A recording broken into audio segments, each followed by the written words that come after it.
안녕하세요. 유니브 클래스 윤여정입니다. 자, 신학기가 시작된 지 벌써 2주가 됐습니다. 우리 한 2주 정도 지나면 본격적인 중간고사가 시작되기도 하고요. 3월 말이 되면 고1, 고2, 고3 모두 학력평가도 준비되어 있습니다. 그래서 오늘은 특히 좀 요즘에 가면 갈수록 좀 많이 어려워하고요. 그 다음에 올해 수능이 워낙 어렵게 나왔기 때문에 국어 공부를 어떻게 해야 될지 모르겠는 또는 원래부터 국어를 어려워하는 친구들을 위한 국어 공부법에 대한 얘기를 해보려고 합니다.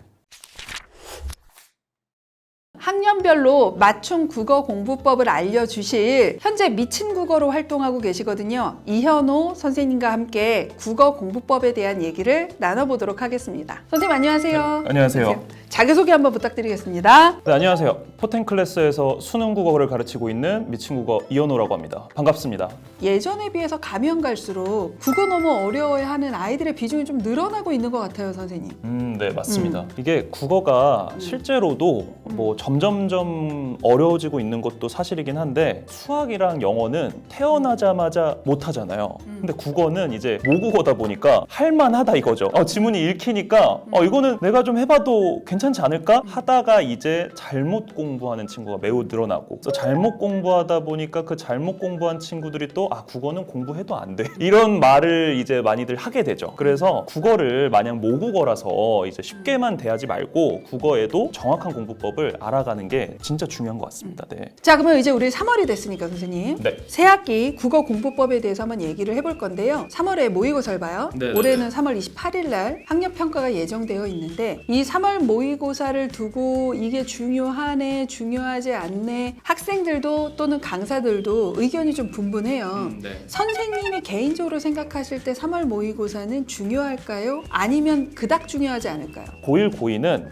그렇게 막 무겁게 보진 마시고 본인이 지금 시간 관리를 잘하고 있는지 그리고 지금까지 자신이 공부를 잘해왔는지 그 정도 점검 정도 생각하고 이제 사후적으로 이게 내신에도 나올 수 있겠구나 정도 생각하고 틀린 거 고쳐보고 그다음에 한번 뭐 지문도 이해해보고 요 정도만 소화해도 괜찮을 것 같습니다. 근데 이제 고3 3월 모의고사인 경우는 지문이 확 어려워질 거예요. 눈으로만 풀 수 있는 문제는 나오지 않을 겁니다. 본인이 지금까지 내가 공부를 안 했구나 겸허히 받아들이고 그 3월 모의고사에서 본인이 뭘 못했는지를 이것도 결국 사후적으로 분석을 하는 과정이 매우 필요합니다. 3월 모의고사 기점부터 공부해도 충분히 수능에서는 증명할 수 있거든요. 그래서 교육청 분들도 궁금했나 봐요. 고3 애들 한번 1000명, 표본 한 1000명을 모집해서 한번 조사해볼까 해서 2019년에 3월 모의고사에 1등급 받은 애부터 9등급 받은 애들 쫙 나열하고 그래서 그해 수능날 그 1000명이 몇 등급으로 끝냈나 그게 있어요. 그러니까 보니까 3월 모의고사에서 1등급 받은 애들 중에 뭐 10명 있다 치면 비율로 10명 중에 3명밖에 수능에서 1등급을 유지를 못했습니다. 이건 반대로 말하면 그 나머지 7명짜리가 아래에서 다 치고 올라왔다는 거죠. 그래서 이것만 봐도 사실 3월 모의고사가 제일 좋은 성적이다 뭐 아니면 3월 모의고사 성적이 수능까지 간다 이거는 근거 없는 미신이라고 할 수 있겠죠. 자료를 보시면서 학생들은 많이 불안한데 주변의 어른들까지 그런 얘기를 해버리면 정말 아이들 불안하거든요. 그래서 3월 모의고사 전후로 이게 너가 받을 수 있는 가장 좋은 성적이다라는 말씀을 좀 안 해주셨으면 좋겠다. 그러면 3월 모의고사를 보고 나서 어떻게 공부를 해야 국어 성적이 유지되거나 또는 올라갈 수 있을까요? 수능 국어는 이제 딱 학생들한테 제시하는 단원이 없어요. 뭐 수학이라면 유리수 쪽 아니면 함수 쪽 이런 게 따박따박 나눠져서 학생들이 이 문제는 무슨 단원이랑 무슨 단원의 아이디어를 합치면 되겠다. 근데 국어는 그냥 국어라서 그냥 글이라서 그냥 글 잘 읽어야지 이렇게 되게 추상적으로 공부를 하거든요. 그러니까 결국에는 이 문제, 이 지문은 이렇게 읽고 이렇게 풀어내기로 했어. 그 약속이 단원화로 쫙 모여야 됩니다. 그래서 결국에는 지금 뭐 노베이스든 아니면 국어가 좀 막막한 친구든 단원화 작업을 한번 해야 되는데 어떻게 하면 단원화 작업을 해서 이 상황을 모아서 이제 수능날 써먹냐 요걸 좀 예시로 보여드리자면요. 작년 3월 모의고사의 독서 한 지문과 문학 한 지문입니다. 독서에서 과학 지문이 나왔는데 뭐 과학 지문 읽다 보니까 한 4문단쯤에 비례반비례 정보로 결국에는 이 정보를 쫙 모아줬거든요. 그러면 결국엔 이 지문의 핵심은 비례반비례 관계를 이해하는 게 관건이었는데 그러면 우리 기출에서 비례반비례 정보를 통해서 지문을 끌고 가거나 아니면 비례반비례가 정답에 직결되는 상황들을 좀 모아볼까? 이렇게 공부를 하는 거죠.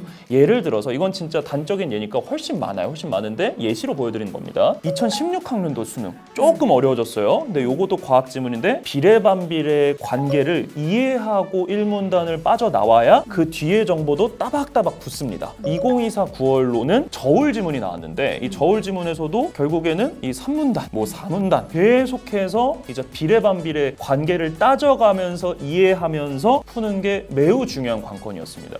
요 서술된 상황과 이게 답으로 직결되는 그 상황을 쭉 다른 기출끼리 모아서 보라는 거죠.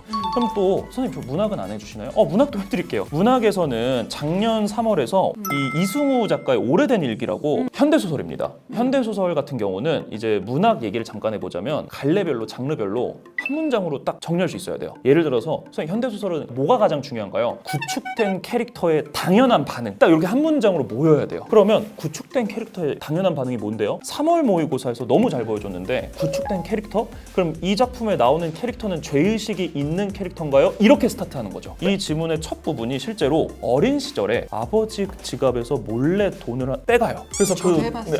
그래서 갑자기 뜨끔하네. 그래서 몰래 빼서 그걸로 아이스크림을 사 먹어요. 맞죠. 그래서 아이스크림 다 먹고 나서 갑자기 아빠 아는 거 아니야? 나 엄청 혼나겠는데 나 또 회초리 맞는 거 아니야? 하면서 아버지가 집에 안 들어오기를 막 소망해요.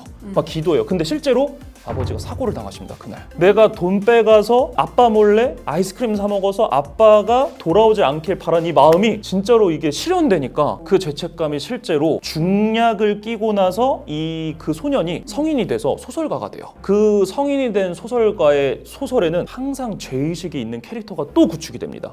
즉 죄의식이 있는 캐릭터가 소설가가 되니까 이 죄의식이 있는 인물을 주인공으로 한 소설을 쓴다? 당연하죠. 그래서 작년 3월도 이 캐릭터 구축을 쫙 해놨으면은 당연한 반응이 따박따박 이제 붙었을 겁니다. 그래서 실제로 3월 모의고사가 그렇게 나온 건데 그러면 쌤 기출도 그렇게 나와요? 보여드릴게요. 2008학년도 9월 이상의 날개라는 작품이 있어요. 이건 뭐 내신으로도 많이 접했을 텐데 현대 문명과 불화를 겪고 있는 지식인의 내면 세계 현대 문명과 불화를 겪고 있는 지식인의 내면 세계는 불안정하지 않을까 이런 생각을 갖고 들어가 보니까 실제로 계속해서 회피를 해요. 현대 문명을 피하고 그 현대 문명으로 표상되는 안에도 피해버립니다. 회피형 인간을 딱 구축해 놓은 다음에 회피형 인간이라면 정면으로 부딪힐까요? 아니면 피할까요? 피하죠. 피하겠죠. 그래서 실제로 정답도 43번의 정답이 2번이었는데 적극적인 대결 의지? 이걸 못 읽어내요. 그래서 요런 현대소설이면 이런 걸 중심적으로 캐릭터를 중심적으로 내는구나. 독서라면은 뭐 비례 반비례 정보 갖고 쭉 서술하는 그런 지문들이 있구나. 이렇게 단원을 구축해서 공부를 해 나가야 되는데 이거를 안 하고 그냥 국어를 국어로만 본다면 이제 어려워지죠. 공부가. 자, 우리 일단 3월에 모의고사가 있어서 모의고사 얘기를 해봤지만 고1, 고2 그다음에 이제 수시를 준비하는 고3 친구들 같은 경우는 3월에 보는 모의고사보다 더 중요한 건 중간고사예요. 학년별로 내신 국어를 좀 올리기 위해서 어떤 것들이 조금 더 중요하다 이렇게 해라 라고 얘기해 주실 수 있는 것들이 있으면 노하우를 다 풀고 가주시면 좋을 것 같아요. 고1 친구들 중3 때 공부를 안 했다. 중3 과정에서 배웠던 그 품사,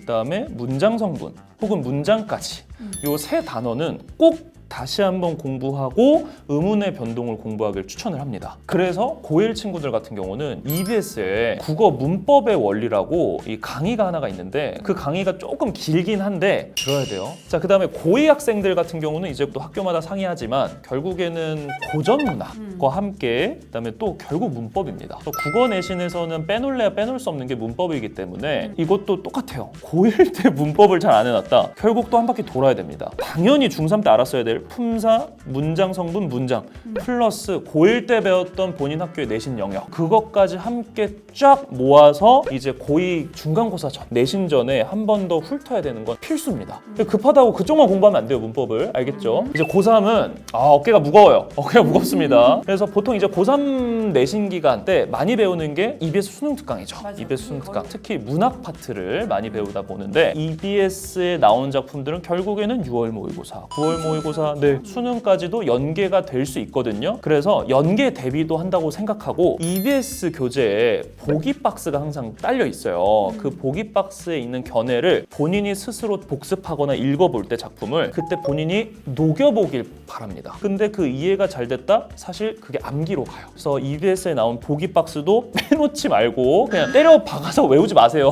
보기 박스를 읽고 이해하면서 납득하면서 본인 걸로 만들면서 공부하길 바라겠습니다. 그리고 시험장에서 여러분들 요거 기억하세요. 우리는 80분 동안 얼마나 많이 맞추냐입니다. 그렇기 때문에 자신 있는 장르나 갈래 영역부터 덤비는 게 가장 효율적이거든요. 예를 들어서 내가 국어 공부를 해보니까 이 독서론을 좀 잘하는 것 같아. 이런 본인이 자신 있는 장르 먼저 가서 덤비기 시작해야 됩니다. 풀이 순서를 한번 본인 스타일에 맞게 고쳐보는 것도 매우 유의미합니다. 이제 우리가 보통 모의고사는 뭐 내신도 마찬가지인데 국어만 보는 게 아니라 국어도 보고 수학도 보고 영어도 보고 뭐 탐구도 뭔가를 공부를 해야 해요. 네. 그런 것들이 좀 비중이 중요하잖아요. 네. 타 과목하고 비교해서 국어는 어느 정도를 하는 게 좀 적절할까요? 많은 친구들이 국어 처음 시작할 때 막 강의도 고르고 선생님도 고르고 막 학원도 고르고 막 거기서 또 하나가 선택 과목 뭐 하지? 비교해 봐요. 여러분, 선택 과목은 여러분들 취향에 따라서 고르는 게 아닙니다. 선택 과목은 언어와 매체를 해도 되는 사람과 언어와 매체를 하면 안 되는 사람으로 골라야 됩니다. 즉 언어와 매체를 해도 되는 친구들은요,